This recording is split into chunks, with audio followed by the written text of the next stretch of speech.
Descubre qué hay detrás de tu forma de comer y atrévete a vivir la vida que se te antoja. Esto es ¿De qué tiene hambre tu vida? Con Ana Arismendi.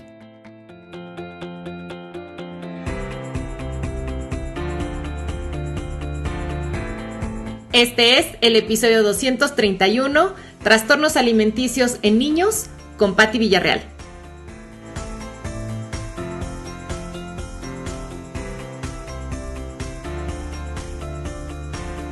Hola comunidad, bienvenidos a un episodio más del mejor podcast en español sobre psicología de la alimentación. Soy Ana Arismendi, psicóloga y psicoterapeuta, especialista en trauma y conducta alimentaria.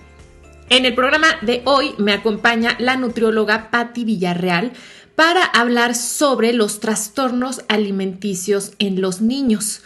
Porque sí, los trastornos de la alimentación se pueden presentar desde el inicio de la vida y es importante detectarlos para actuar de manera pronta y adecuada. Patricia Villarreal es licenciada en nutrición y educadora en diabetes, ambos títulos obtenidos en la Universidad Autónoma de Nuevo León. Cuenta con más de 12 años de experiencia en la consulta nutricional materno-infantil. Está certificada por la Asociación Niños en Movimiento de Barcelona, siendo la pionera en aplicar este programa psicoeducativo en México. Además, es facilitadora del taller Exploradores de Comida de la Universidad Iberoamericana, es coautora de la guía Nutrición Pediátrica Hospitalaria con el tema Nutrición en el Síndrome de Down. Se ha formado en mindfulness para la reducción del estrés y en la compasión. Actualmente se dedica a la consulta privada en el Doctors Hospital en Monterrey, Nuevo León.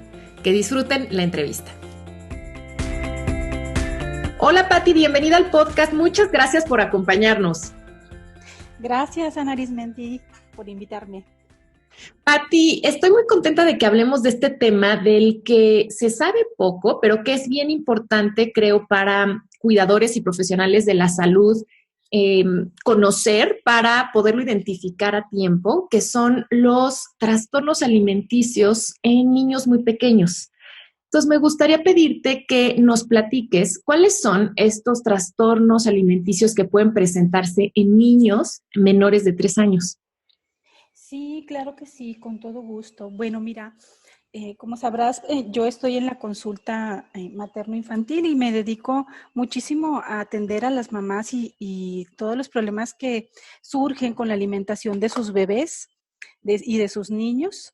Entonces, últimamente, en estos años, pues me he metido mucho más a ver problemas de la alimentación, de que mi niño no quiere comer, y empecé pues a sumergirme en todos los trastornos para ver qué estaba pasando en esa área, que muy pocos profesionales aquí en Monterrey que conozco no los saben tratar, sobre todo en la parte de la nutrición. Somos muy pocas. Y entonces, pues me encuentro con que pues hay trastornos en la alimentación de los niños que desde 1989-90, una pediatra estadounidense apellidada Chator, ella empezó a ver que había ciertos trastornos en los niños, pero que al traducirse aquí como trastornos, se traducen en trastornos, sin embargo, se llaman feeding disorders, que son diferentes a los eating disorders, que son los trastornos de la conducta alimentaria. Entonces, si tú pones trastornos de la conducta alimentaria, pues van a surgir el tema de la anorexia, de la bulimia, como están ya conceptualizados en el DSM-5. Sin embargo, Chator hace una categorización de estos trastornos en los niños menores de 3 años, ampliamente en la infancia, desde que nace el bebé hasta los 6 años.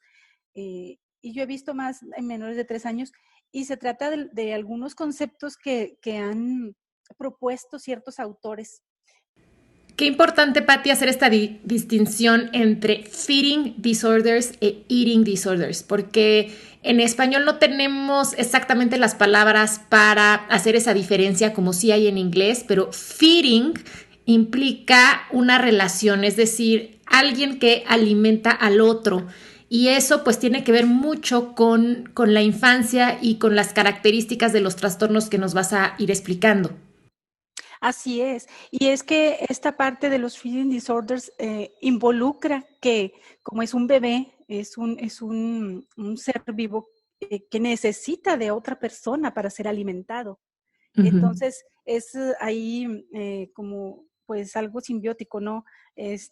Madre e hijo se necesitan mutuamente, pues, y más, sobre todo el bebé, para que pueda ser alimentado. Por eso esta distinción es bien importante.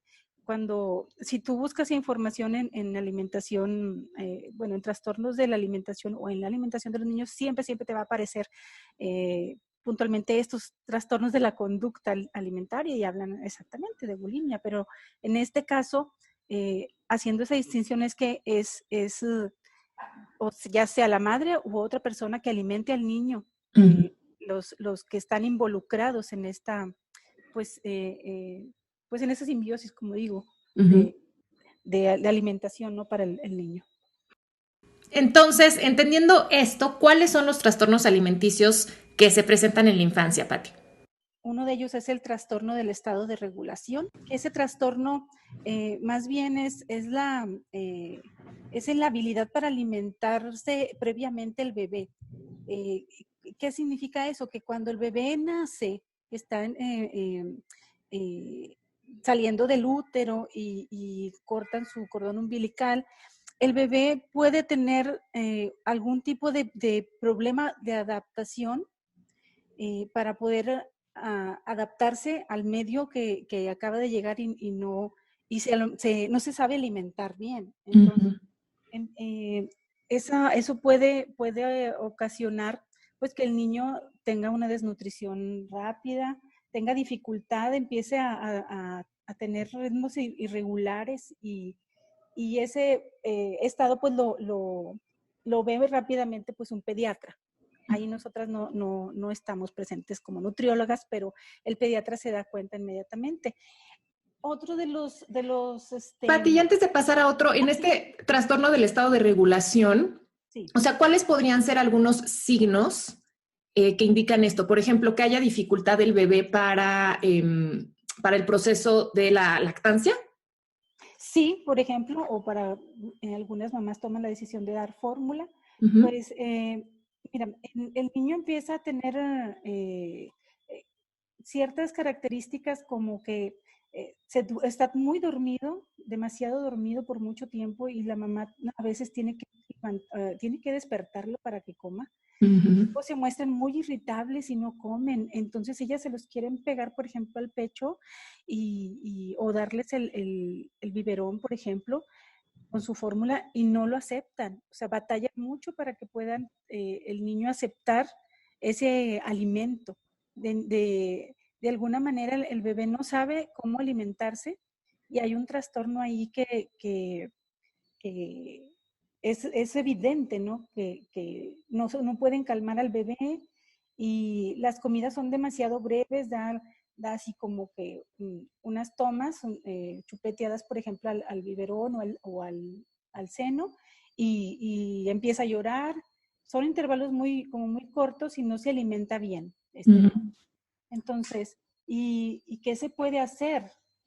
Ahí, bueno, algunos autores mencionan que lo que puede hacer la madre es pues masajear al bebé cuando está dormido, para que el niño empiece a relajarse, envolverlo, por ejemplo, para que él sienta que todavía está como en el útero, Ujú. porque traerlo así de repente pues a este mundo donde él está envueltito dentro del útero y luego salir para algunos puede ser como un tipo de trauma y depende mucho de las circunstancias por las que pase la mamá en su parto, ¿no?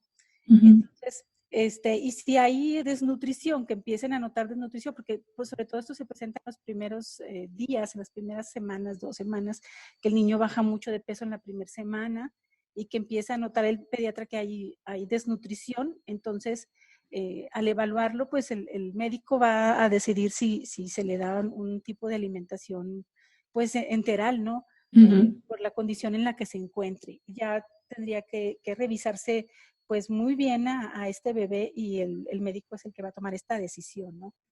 El segundo, hay otro que es el trastorno de reciprocidad madre e hijo. Y Ujú. este, bueno, ya se desarrolla un poco más adelante, como a los 2 meses o hasta los 6 meses, cuando por alguna razón, por ejemplo, la madre no está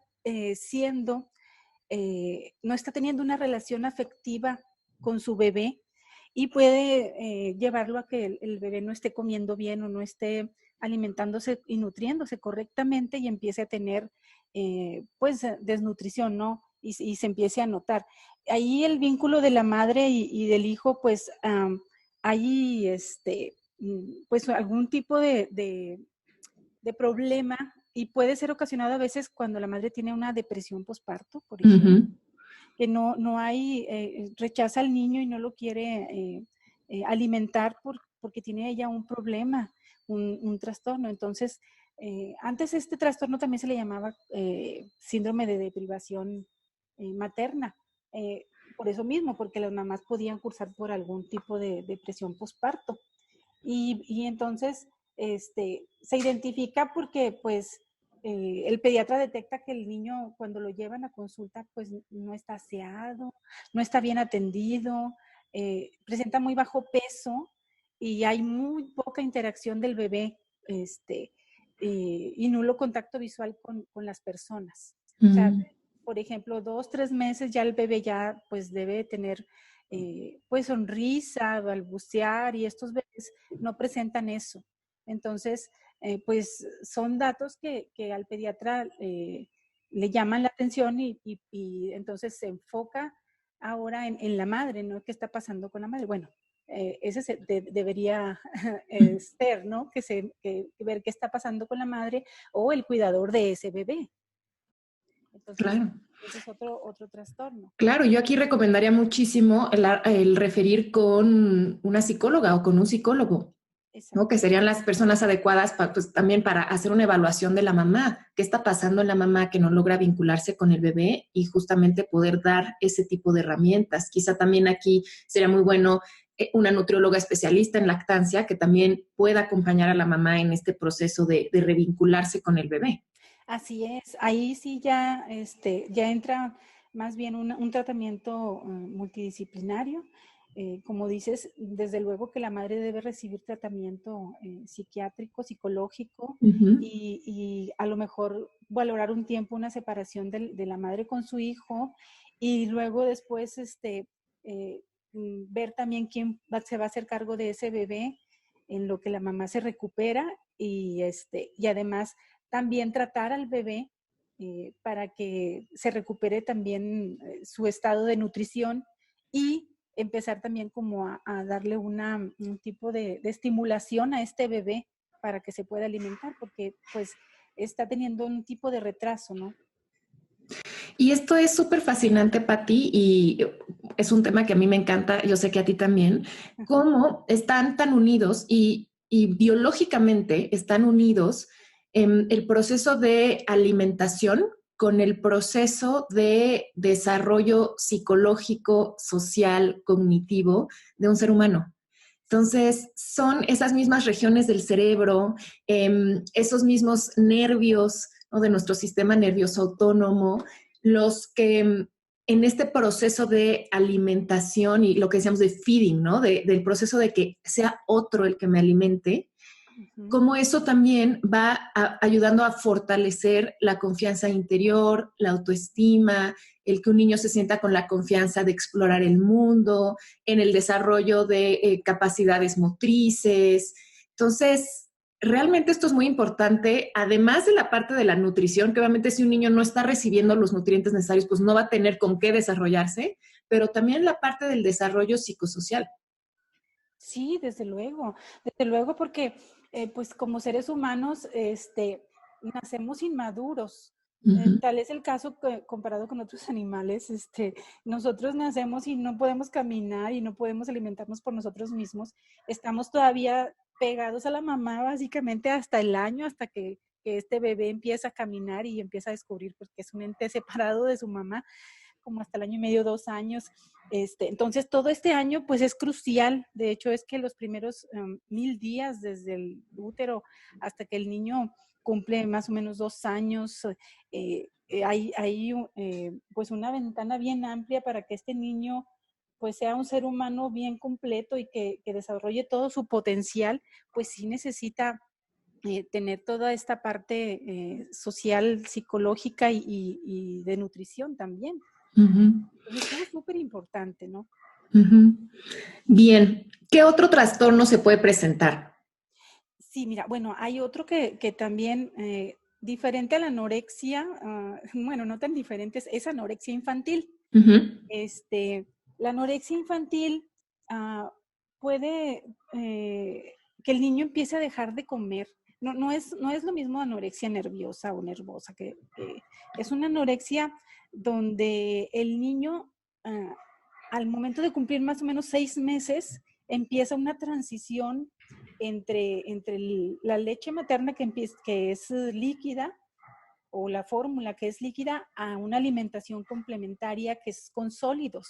ujú, En ese momento los niños a veces, si no están completamente maduros, pueden tener una cierta anorexia y de hecho es que como es un proceso nuevo de cómo alimentarse y el bebé no sabe, pueden tener cierta anorexia y ahí es donde las mamás empiezan, cuando yo les doy asesoría de alimentación alimentación complementaria como tal, empiezan, oye, a la semana, yo las guío siempre hasta que cumplen el año. Desde que yo las guío en la alimentación complementaria hasta el año, las estoy asesorando y en la semana casi siempre es que no ha comido absolutamente nada.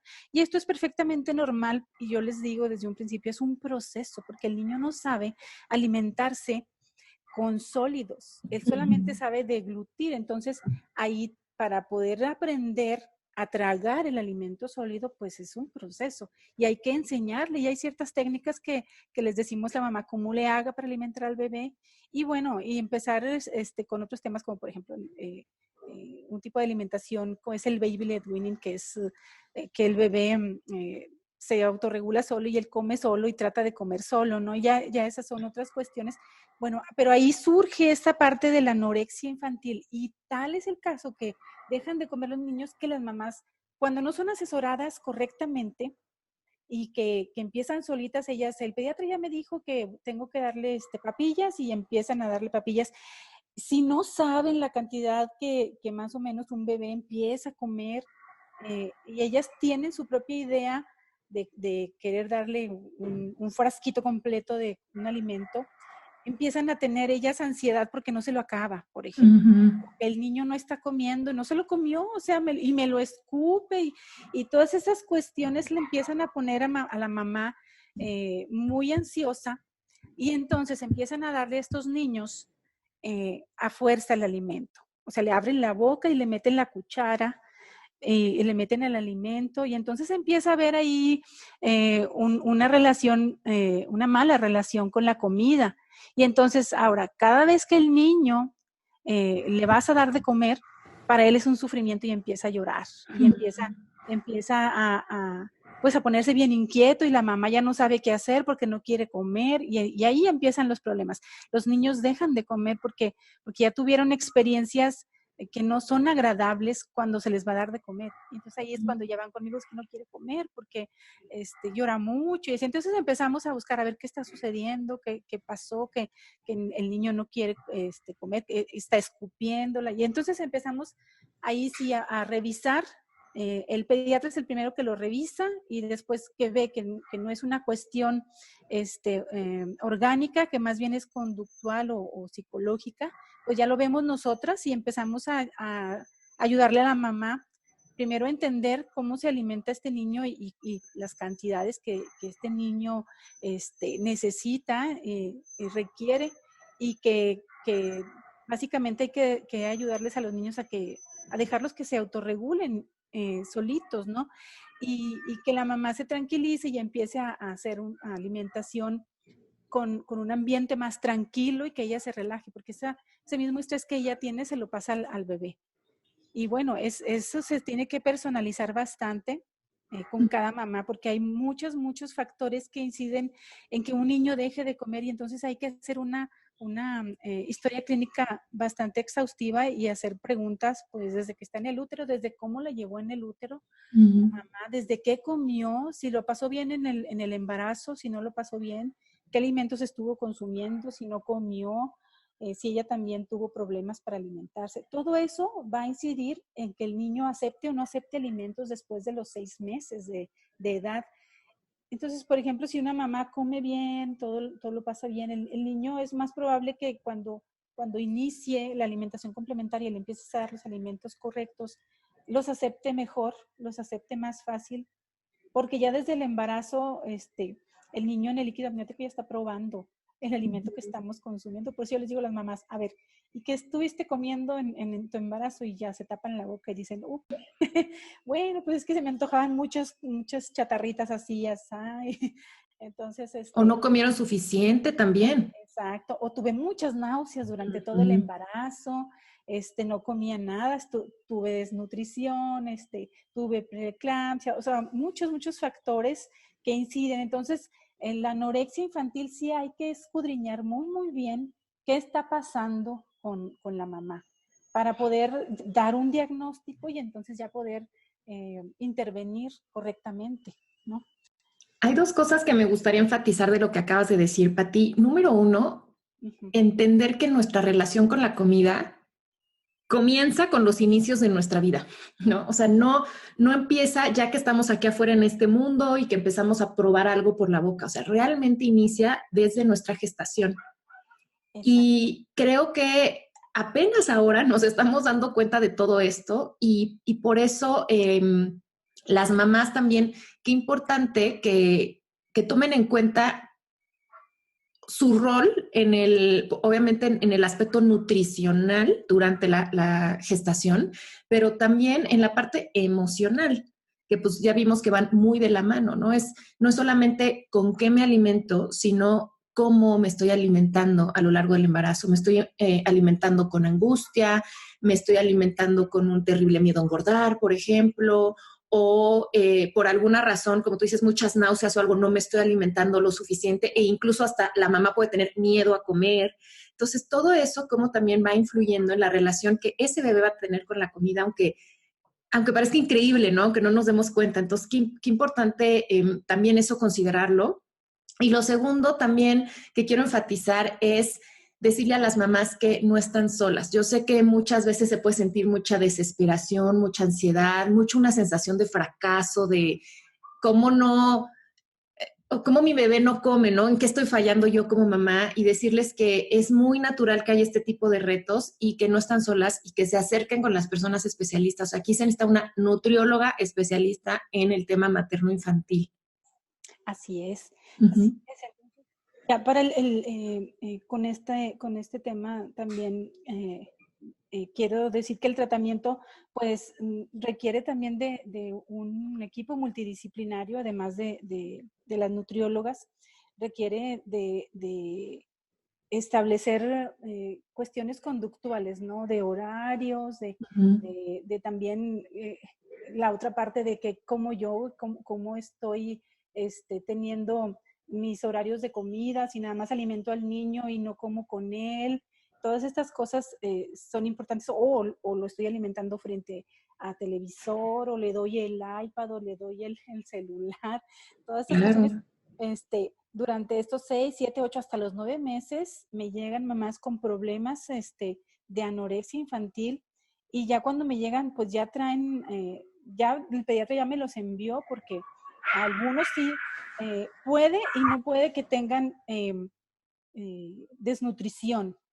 Hay niños que están normales, que llegan bien, que no tienen desnutrición, pero que no tienen hambre. Y no se limita, la anorexia infantil no se limita, no nada más en esta parte de cuando empiezan los niños a comer también, en la otra parte, a los 2 años, año y medio, 2 años, que se presenta otra condición en los niños, que es la neofobia, que es el miedo a alimentos nuevos.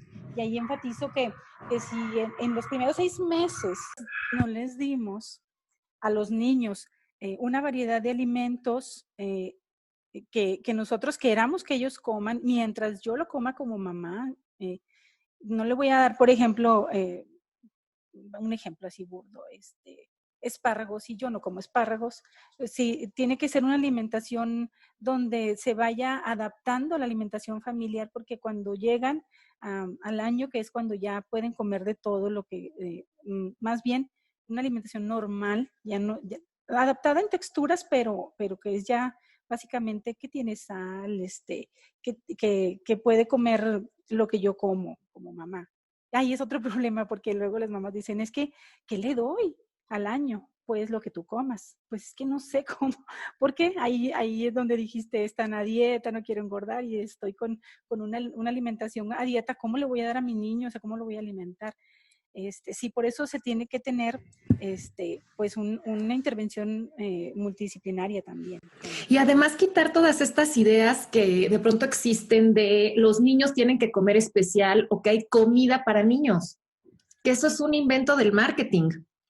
O sea, los niños necesitan alimentos, los mismos de los adultos, nada más pues de acuerdo a su proceso de desarrollo, en las cantidades requeridas, pero ese es, o sea, un niño puede comer pescado y puede comer espaguetis, o sea, no necesita esa comida que se nos ha vendido como comida para niños. Sí, entonces yo siempre he sido enemiga de eso. Entonces, pues ahí es un trabajo para nosotras como nutriólogas, educar a la mamá y decirle, a ver, eh, tienes que tener una alimentación pues sana, eh, normal, una comida normal que es comida como tal, no chatarras, no productos alimentarios, sino una comida. Si tú haces un guisadito de picadillo, también eso le puedes dar a tu bebé un picadillito de carne de res, por ejemplo, al de él no le pones sal, pero igual la puedes condimentar. De hecho, hasta hay personas que le ponen cebollas, todos los condimentos naturales, obviamente quitando todas las glutamatos y esos cuadritos de pollo y etcétera, etcétera. Natural, se puede alimentar muy bien a estos niños como me alimento normalmente. Entonces, desde ahí empieza, ¿no? Una reeducación con la madre y luego después, y también reeducación en horarios, etcétera, porque a veces a los niños los quieren sobrealimentar, estarles dando comida cada rato o en horarios muy, muy estrictos también, o sea, nos vamos a extremos, o muy poquitos horarios o muchos horarios de estarles dando comida, es que no come nada y luego empiezas a ver qué comió ayer, antier, a ver, y entonces te das cuenta que pues está comiendo mucho, pero no está comiendo en horarios establecidos y está comiendo alimentos que no debe estar comiendo. Entonces, sí, esto también pues se requiere de una historia exhaustiva y personalizada, o sea, individualizada. Cada caso es un mundo, de verdad. Hay miles de cosas, montones de cosas con las que me he topado que realmente se requiere sí, una individualización. Sí, y además qué importante empezar a entender que estos trastornos alimenticios existen desde la infancia más temprana, también para no caer en este tipo de, no sé, de formas en que la mayoría de la gente los entiende, ¿no? Como es que mi hijo es melindroso o es muy picky al comer. Y entonces, como tú decías, se pueden caer en conductas que son hasta violentas para los niños, de forzarlos a comer, de no te paras de la mesa hasta que no te lo termines, que como tú decías, empieza a generar una relación disfuncional con la comida en los niños y una dinámica familiar también que se desgasta mucho. Y esa es la base, puede ser la base para que después ya en la adolescencia y en la vida adulta, ese niño, pues obviamente tenga conflictos con su cuerpo, conflictos con la comida, que pueda haber incluso conflictos en las relaciones familiares. Sí, eso es bien importante porque realmente se ha estudiado que en casos, por ejemplo, de adolescentes que han tenido anorexia, han identificado antecedentes de que estos niños han tenido anorexia infantil también. Entonces, pues, ¿hasta dónde llega? ¿No? Sí, sí se llega hasta la adolescencia, o sea, en convertirse en un trastorno ahora sí de la conducta alimentaria. Entonces, pues sí es súper importante prestarle atención. Y hablando de esta parte de niños picky Y esto, si quieres, pasamos a otra Sí. categorización que es la aversión sensorial a los alimentos o los niños estos que sí son comedores selectivos, picky eaters, también allí es otro mundo, bien amplio, súper bien amplio y también se tiene que hacer una historia clínica muy exhaustiva porque ahí entran también que estos niños que tienen un tipo de aversión sensorial o sensibilidad como tal a texturas de alimentos, a olores, a sabores, eh, Ujú. ahí tienen ellos ciertos, hay que saber delimitar si son niños que tienen algún tipo de trastorno, por ejemplo, este trastorno de, de autismo, pues, Ujú. que hay otros trastornos, o sea, dentro de los trastornos del autismo, que son niños que son selectivos y que comen, por ejemplo, un solo alimento y no cambian ni de alimento y ni de textura y no te aceptan otras texturas. Y hay niños que no tienen ningún tipo de trastorno, que son niños muy normales y que son selectivos y tienen otra parte en el procesamiento sensorial, que hay trastornos también muy profundos en eso, que también se trabaja, pero con logopedas, con otro tipo de profesionales. Esos no me han llegado a mí hasta la fecha, pero existen y que hay que saber, pues, diagnosticarlos, pues, porque cada uno tiene pues una intervención diferente. Pero hablemos de los niños que les llaman picky eaters, así, que son niños sanos, que son comedores selectivos. A veces estos niños puede que se desarrolle algún trastorno y puede ser una causa, pero hay muchas, hay montones, que en la cuestión de que, por ejemplo, cuando estamos en la alimentación complementaria, muchas madres, ahora creo que ya los dejan más libres que coman los niños y que toquen los alimentos, pero antes yo recuerdo que hace unos 15 años más o menos, todavía éramos las mamás de que no queríamos que se ensuciaran y les dábamos de comer la papilla, le limpiábamos la boca, las manos no te ensucias y no queríamos que se ensuciaran, ¿no? Entonces, y el niño se resistía y tal es mi caso como, por ejemplo, yo como madre, me acuerdo que a mi hijo pues yo sí le daba comida en la boca y él sí lo aceptaba, pero mi hija no quería comer, ella quería comer sola, entonces, este, ahí, en esa cuestión, cuando somos muy estrictos en limpieza, no agarres, no toques, eso también puede desarrollar un tipo pues de desorden o de sensibilidad a los alimentos o una selección de comida con los alimentos. Y en eso sí me han tocado niños selectivos que no pueden tocar el plátano porque les da cositas y todo resbalosito, o la papaya, el olor de la papaya, o ciertas texturas, el puré no lo pueden pasar, o por lo contrario, niños que llegan a 3 años y todavía están comiendo papillas y solo líquidos y nada sólido. Entonces, eso se desarrolla en muy buena parte desde la alimentación complementaria. Entonces, si un niño no toca el alimento, no lo dejas que interactúe con el alimento para que lo huela, sienta la temperatura, la textura, los aromas, el sabor, todo esto que le da mucha información a su cerebro para que ellos puedan desarrollar después otras habilidades, pues le estamos quitando esa parte. Luego después vienen con este tipo de trastornos de comedores selectivos, y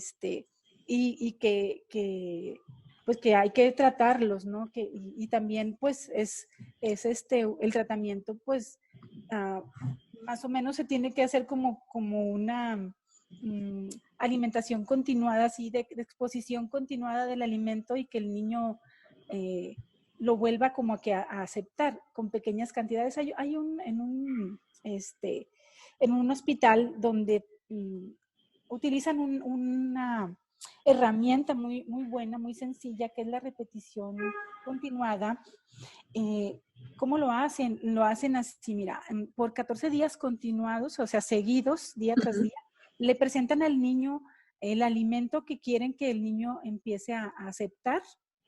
Y hablamos, esto lo usan mucho con niños eh, con Asperger, niños con autismo, y que ellos realmente sí tienen una cantidad muy limitada de alimentos, y lo que hacen es, presentan del tamaño de un chícharo el alimento, durante 14 días se lo dan una vez al día, y la herramienta para niños que ya son mayorcitos, de 3 años en adelante, lo que hacen es darles el alimento con los niños que tienen muy limitados sus alimentos. Lo que hacen es motivarlos, porque también utilizan la parte psicológica, dándole un sticker, es que ellos prueban un alimento y palomean el día que lo probaron. Entonces, no están premiando en sí que está comiendo, están premiando el hecho de que el niño fue valiente y probó un alimento y que hizo un esfuerzo, porque para ellos realmente es mucho esfuerzo probar un alimento. Así me ha tocado niños que de plano se batalla muchísimo para poder hacer que ellos prueben un alimento. Pueden hasta vomitarse, pueden darles mucho asco. Entonces, el premiarlos fue utilizado con ciertas madres que me ha funcionado bien, y solitos piden el sticker al otro día y prueban el alimento. Seguramente muchos van a decir, no, o sea, es que no se debe premiar. No estoy diciendo que se deba premiar, estoy diciendo que es una herramienta que se utiliza, está científicamente probada que funciona, que utilizan en un hospital, que lo utilizan dentro del hospital alimentando al niño y no lo hacen en casa, pero ya está la herramienta disponible para los padres para que lo hagan en casa.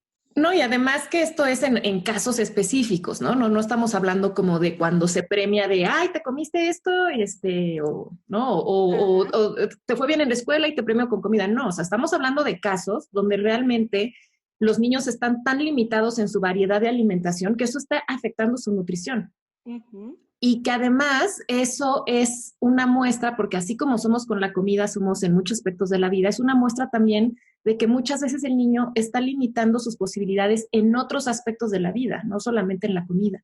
Entonces, ir reforzando que el niño se abra, que pueda tolerar esa incomodidad inicial, también lo está entrenando para desarrollar habilidades en otros aspectos de su vida. Exacto.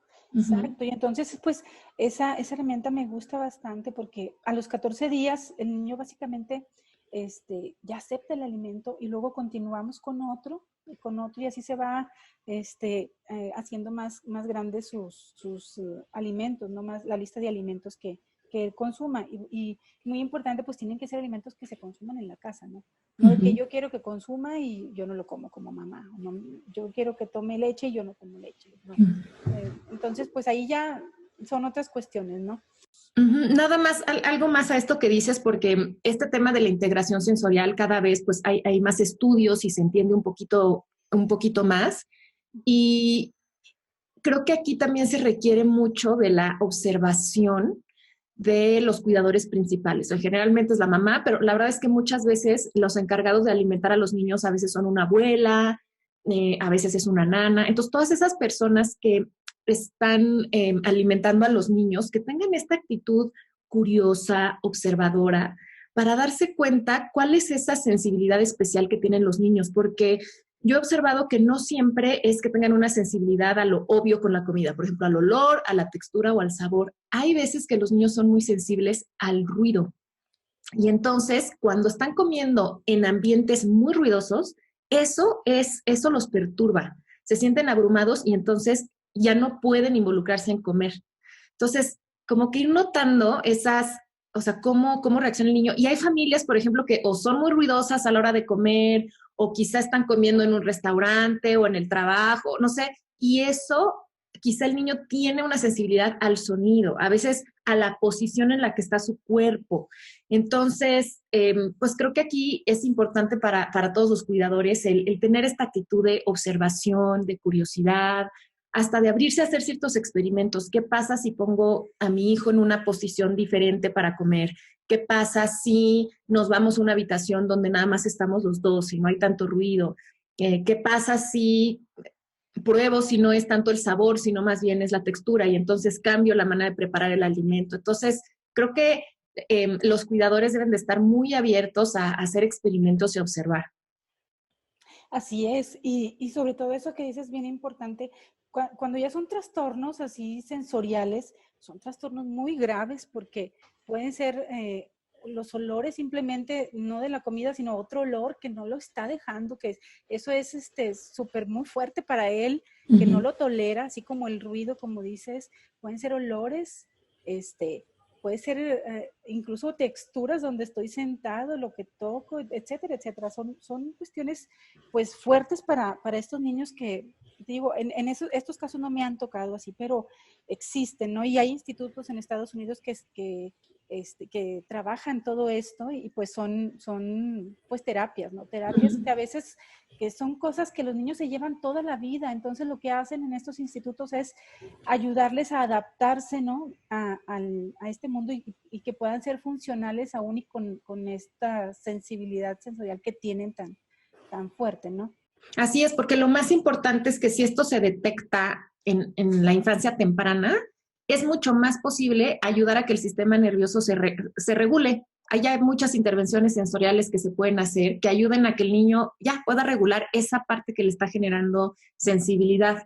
Pero obviamente si no se detecta y eso crece, pues es muchísimo más difícil la intervención en la vida adulta y además, bueno, el cuerpo como es tan lindo va haciendo ciertas adaptaciones, pero que muchas veces no ayudan a tener una relación sana con el cuerpo o con la comida, porque también lo que pasa aquí es que a veces los niños como un mecanismo de defensa generan cierta como desconexión con su cuerpo. O sea, me abruma tanto lo que estoy sintiendo que mejor me desconecto del cuerpo. Y eso después afecta mucho para que las personas detecten hambre, saciedad, sed, o sea, otro tipo de indicadores corporales simplemente porque ya han registrado que estar en su cuerpo es peligroso o es incómodo. Exacto, exacto. Está siempre en un modo de estrés y Ujú. luego desconectado. Sí, es Es grave. Sí, grave. hay que detectarlo y bueno, y esta parte, antes de que se me olvide que estaba ahorita también recordando que esta intuición de los cuidadores sobre todo las abuelas, los padres o las personas que cuidan a los niños desde que son bebés, si son ellos mismos los que los cuidan todo este tiempo, llegan a tener una relación donde ellos pueden detectar muy fácilmente el lenguaje del bebé aunque no hable. Cuando llora y que dice, ay, es que se me hace que ya está orinado su pañal y está incómodo por eso. O sea, que saben detectar las señales que le Ujú. da el bebé. Cuando no sabes detectar esas señales, se batalla mucho porque no hay esa relación tan intuitiva de poder detectar lo que nos está diciendo nuestro niño aunque no hable, ¿no? Ujú. Eso es muy importante. Y bueno, hay otro trastorno también, Ana, que es el trastorno de alimentación postraumático. Y Mm. ahí, bueno, básicamente lo que he detectado es cuando niños que tienen, que nacen con alguna deficiencia y son enviados al hospital por mucho tiempo, desde que están bien bebés y están intubados y luego crecen y tienen por 1 o 2 años sondas de alimentación y tienen episodios de vómitos o de flujo, o sea, batallan mucho con la enfermedad de base que traigan y luego poder alimentarlos, pues ellos puede que los hayan alimentado de manera parenteral y luego enteral, que traigan después a los 2 o los 3 años todavía una sonda, Mm. ya sea nasogástrica o gastrostómica, que está conectada directa al estómago. Entonces, ese tipo de alimentación, cuando un niño ya está sanando, ya puede ser un niño normal, lo está tratando un montón de profesionales. En la parte de nutrición, a veces estos niños también tienen miedo a comer y no Mm. quieren comer porque tienen miedo por ejemplo, a broncoaspirarse, que se les vaya, o sea, no saben probar alimento por la boca. Han estado tanto tiempo con alimentación enteral que no saben probar, no saben deglutir, y cuando ya están están aprendiendo y en casa ya están haciendo algunas prácticas las mamás con ellos para que empiecen a tragar el alimento y resulta que de repente se les va el alimento no al estómago, sino a la vía aérea y hay un susto ahí, pues el niño se asusta y ya no quiere comer. Entonces, todos estos traumas donde un niño ha estado hospitalizado mucho o donde se ha estado a punto de ahogar, o se ha vomitado, ha tenido de repente mucha fiebre, de repente le dan un alimento y él empieza a tener vómitos. Hay un trauma ahí que hay que ayudarle pues a pasar, ¿no? Para que él empiece a comer. Entonces ahí hay que detectar cuáles son los disparadores, ¿no? Que él tiene para que deja de comer. Y pues también es una cuestión multidisciplinaria. Siempre es el pediatra el que detecta todas estas cuestiones de desnutrición, del desarrollo del crecimiento, y luego nos pasa a nosotros la parte de la nutrición y la parte psicológica, que ahí es donde yo veo también que estamos como muy despegados. Debemos estar trabajando mucho en equipo, porque hay madres que me llegan sin una terapia psicológica y que básicamente en estos casos es súper requerido, tanto para la madre como para el niño, porque hay mamás que sufren igual que con sus niños y también es muy desgastante para ellos tantos años estar hasta los 5 años, por ejemplo, niños pues que nacen con alguna discapacidad y que están, que requieren que sean alimentados y aparte tienen otros hijos, es muy desgastante para una madre y llegan sin terapia. O sea, a mí me llama mucho la atención porque yo me enfoco mucho en la reeducación pues con los alimentos, pero sí se necesita también trabajo para el niño y trabajo para la madre. O llega el niño con terapeuta, pero la madre no. Y ahí, básicamente tenemos que tener en cuenta que también la madre, los padres requieren de una intervención, ¿no? Sí, como decíamos desde un inicio, em, a- aprendemos a comer a través de una relación. Entonces, la manera en la que nosotros aprendemos a comer va a ser también la forma en la que aprendemos a relacionarnos. Y como es una relación, hay al menos dos personas involucradas. Entonces, como bien dices, aunque haya sido el cuerpo del bebé, del niño, el que haya vivido esta experiencia traumática y que esté sufriendo, también la mamá o los papás vivieron esa experiencia traumática. O sea, como tú dices, lo que es tener a un niño en terapia intensiva, lo que es tener a un niño con algún problema crónico, con algún tipo de discapacidad, es fuertísimo para los cuidadores principales y entonces el hecho de que ellos también tengan un trauma sin sanar, pues los pone pues en una actitud quizá de estar muy estresados, de estar muy miedosos, que eso sabemos que el bebé, el niño también lo siente y se pone igual. Entonces, qué importante lo que dices, el sanar esta relación que está implicada en el comer y lo que dices, ¿no? Hacer algo interdisciplinario que tiene que ver con la psicología, con la nutrición, con el pediatra. Muchas veces requiere un psiquiatra para los padres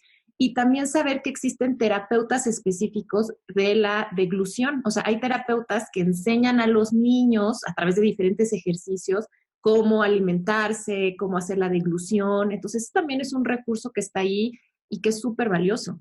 Sí, el terapista oral motor es también muy indispensable en esta parte de que los niños empiecen a aprender a comer, porque pues ahí ya es más específico, ¿no? Y bueno, estos niños por lo regular pues tienen miedo, o sea, tienen miedo a comer básicamente por todo lo que ha sucedido con ellos en su vida. Y es un trabajo pues largo, minucioso, pero igual se logran bastantes avances para que el niño llegue a comer, ¿no? Entonces, y pues hay otros trastornos también asociados pues con niños así como lo mencionas, con trastornos en la mecánica de la deglución, asociados a que tienen problemas de reflujo gastroesofágico, otras enfermedades que tengan también que se relacionan eh, con que fueron alimentados en hospitales o en casa con sondas, básicamente. Bueno, creo que son pues las clasificaciones más eh, las que podemos conocer básicas, ¿no? Con la anorexia infantil o trastornos de la alimentación en niños. Ujú. Ahora, nada más me gustaría apuntar, ahora que hablábamos de la alimentación, del trastorno de alimentación postraumático, estábamos como que apuntando mucho a que se puede presentar después de que los niños tuvieron algún trauma, digamos, como físico, ¿no? En su cuerpo y Sí. muy relacionado con la alimentación. Pero yo como psicóloga también les diría que en muchísimas ocasiones cuando un niño vive alguna experiencia traumática, violencia, abuso, abandono, carencias significativas, la pérdida de, sobre todo de uno de los cuidadores principales, la muerte del padre, de la madre, de alguien muy cercano, eso también se puede reflejar en la alimentación. No olvidemos que el sistema nervioso autónomo, que es el encargado de regular la ingesta, que es el encargado de regular el estado de estrés y el estado de relajación, es también el encargado de regular las emociones. Entonces, siempre que ocurre algo que nos impacta emocionalmente, que nos genera mucho estrés, eso también, porque es el mismo sistema, eso va a impactar en la regulación de la ingesta, en qué es lo que captamos de los sentidos, como decíamos, ¿no? Puede haber mayor sensibilidad a algún estímulo sensorial. Entonces, yo también veo muchísimo en la conducta perdón, en la consulta, que cambios en la conducta alimentaria se dan después de que un niño y un adolescente y un adulto también, ¿no? Pero mucho más en los niños porque tienen menos recursos para manejarlos después de que vivieron algún evento que ellos sintieron que los puso en peligro y pues los niños no tienen muchos recursos para hacer frente a ello. Es más, muchísimos ni siquiera tienen la capacidad de entender qué está pasando, su cerebro no está desarrollado, muchos ni siquiera hablan, entonces no pueden ni siquiera pedir ayuda. Y eso obviamente se puede ver en la conducta alimentaria. Yo siempre digo que cuando un niño, o sea, que los niños tienen como pocas formas de expresar cómo se están sintiendo a nivel psicológico. Una de ellas es la alimentación, otra es el control de esfínteres. Entonces, creo que también regresando a esta parte intuitiva que decías, Patti, de los cuidadores principales, creo que deben de estar muy atentos a cuando hay un cambio de pronto drástico, inexplicable en el control de esfínteres o en alimentación, probablemente es la forma en la que un niño está expresando que algo pasó o que se siente de cierta manera o que algo necesita. Ay, sí, eso es súper importante y hasta siento así como que, no sé, me siento mm, pues aturdida porque me haces recordar cuando dices abusos, que me ha tocado contadas ocasiones cuando estás en la clínica que dices, mi niña dejó de comer y estoy batallando mucho. De verdad que las mamás pasan una angustia tremenda. Ujú. Hay mucha catarsis a veces en mi consultorio cuando me cuentan que el niño comía bien y que ya no comen bien. O sea, las mamás sufren porque no comen. Entonces empiezas a escudriñar y dices, ¿qué pasó cuando la niña comía muy bien? Y luego, ¿qué sucedió? ¿Cuándo dejó de comer? Dice una de ellas, por ejemplo, en una experiencia. Yo se la empecé a dejar a mi suegra porque yo regresé a trabajar, porque Ujú. vivimos en casa de mi suegra. Y tengo básicamente 3 meses y la niña ya no quiere comer y no quiere comer nada, absolutamente he estado tallando muchísimo. Y entonces dices, bueno, ¿qué pasa? ¿Qué pasa ahí con la suegra? ¿Cómo está alimentando al niño? O sea, con la suegra dice que sí, con ella come y con la mamá no come, pero la niña llora demasiado con la mamá y la mamá se angustia porque no sabe por qué está llorando la niña cuando Claro. está comiendo. Entonces empiezas pues a ver, vamos a tener que enviar con el psicólogo. Esto es un asunto que te da así como que miedo porque, porque llora tanto esta niña. Empiezas a pensar miles de cosas, ¿no? Y porque dices, bueno, ¿quién más la cuida? Pues la cuida mi cuñada, la cuida mi cuñado a veces, o sea, hay otras personas, son muchas personas que cuidan a una sola niña chiquita de 3 años y dices, ¿por qué dejó de comer si ella comía muy bien, ¿no? Y entonces empiezas a tener pensamientos si hay algún tipo de abuso y empiezas a revisar a la niña y empiezas a enviarla con el pediatra para que también la revise. Bueno, hay muchos montones de cosas, ¿no? Que tenebrosas que a veces, este, mm, pues puedes pensar montones de cosas, de abuso sobre todo. Sí. O a veces simplemente, ahorita que decías, ¿no? Que la mamá regresó a trabajar, muchas veces a los niños les cuesta esa separación. O sea, les cuesta el sentir que de pronto ya mi mamá no está y a veces aunque se queden con una figura que conocen, finalmente pues la mamá es la mamá, ¿no?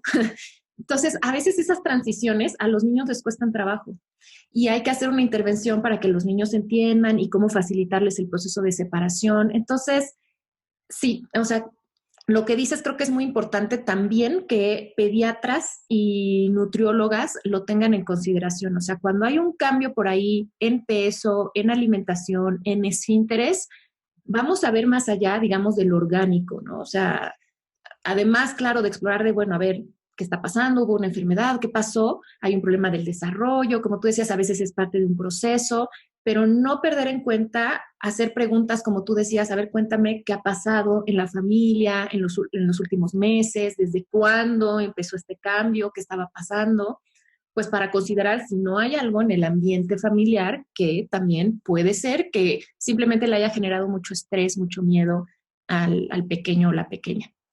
Exactamente, es un mundo de posibilidades y tenemos que ser, pues tenemos que tener bastante ojo clínico y apoyarnos siempre con el equipo multidisciplinario para poder pues dar un diagnóstico integral y luego también hacer una correcta intervención, desde luego, ¿verdad? Y bueno, pues básicamente estos son los temas generales, ¿no? De los trastornos. Pati, muchísimas gracias por compartirnos estos temas. Yo estoy segura que a todos los escuchas del podcast, esta información yo creo que les abrió mucho los ojos y les habrá dejado con muchísima curiosidad. Así es que, por favor, compártenos cuáles son tus datos de contacto para que cualquiera que quiera saber más o que quiera una consulta pueda saber dónde encontrarte. Muchas gracias, Ana, por tu invitación. Claro que sí, les comparto. Bueno, estoy en Facebook y me pueden encontrar así, Patti Villarreal, nutrióloga infantil. Y también estoy en Instagram y me pueden encontrar igual como Nutri Infantil. Estoy en Monterrey, presencial en el Doctors Hospital desde hace varios años, en el piso 8, en el consultorio 829. Estoy con un grupo de médicos pediatras y se llama Neo Monterrey. Y básicamente me pueden encontrar así, ponen Pati Villarreal, nutriólogo infantil, y ahí me encuentran. Ujú. Magnífico, ya saben comunidad que aquí en las notas del episodio están todos los datos de contacto de Patti para que puedan hacer clic directamente. Y pues no te me puedes ir de aquí sin contestar las dos preguntas que hago a todos mis invitados. La primera, ¿de qué tiene hambre tu vida en este momento, Patti? Bueno, en este momento, pues mi hambre es pues seguir alimentándome, actualizándome en estos temas. A mí me fascina mucho eh, estar ayudando a las personas, a las mamás sobre todo, a alimentar correctamente a sus bebés. Entonces, en la parte profesional, mi hambre es estarme actualizando. Soy de las que están siempre en constante actualización. Me gusta ver cómo está avanzando la ciencia para poder encontrar recursos para ayudar a las mamás, ¿no? A los padres de familia. En el área personal, bueno, pues me sigo alimentando también con entrenamientos, por ejemplo, en el área del desarrollo humano. Me está fascinando mucho la parte de la compasión que se requiere bastante ahorita. Me estoy entrenando en la autocompasión porque un profesional de la salud que está ayudando a otras personas, pues también tiene que ayudarse a él mismo. Y entonces estoy básicamente pues entrenándome en esa área para poder ayudar a otras personas también a la parte compasiva, ¿no? Con ellos mismos. Eh, y pues la otra parte es en mi vida familiar, que también estoy básicamente disfrutando el día a día con la familia, con los hijos, con las mascotas, entonces eh, disfrutar de la vida, el comer de estar bien con mi familia, de estar bien con el mundo, eso es un alimento para mí, para sentirme bien. Magnífico, nos contestaste las dos en una, porque la segunda es cuáles son tus formas favoritas de nutrir tu vida y me encanta lo que nos acabas de decir, familia, disfrutar el momento, practicar la compasión, la autocompasión. Pues muchas gracias a ti, Pati, por compartirnos esta información de manera tan generosa y querida comunidad, les envío un abrazo y nos escuchamos en el próximo episodio. Esto fue ¿De qué tiene hambre tu vida? Con Ana Arismendi. Para más información visita www.dequetienehambretuvida.com.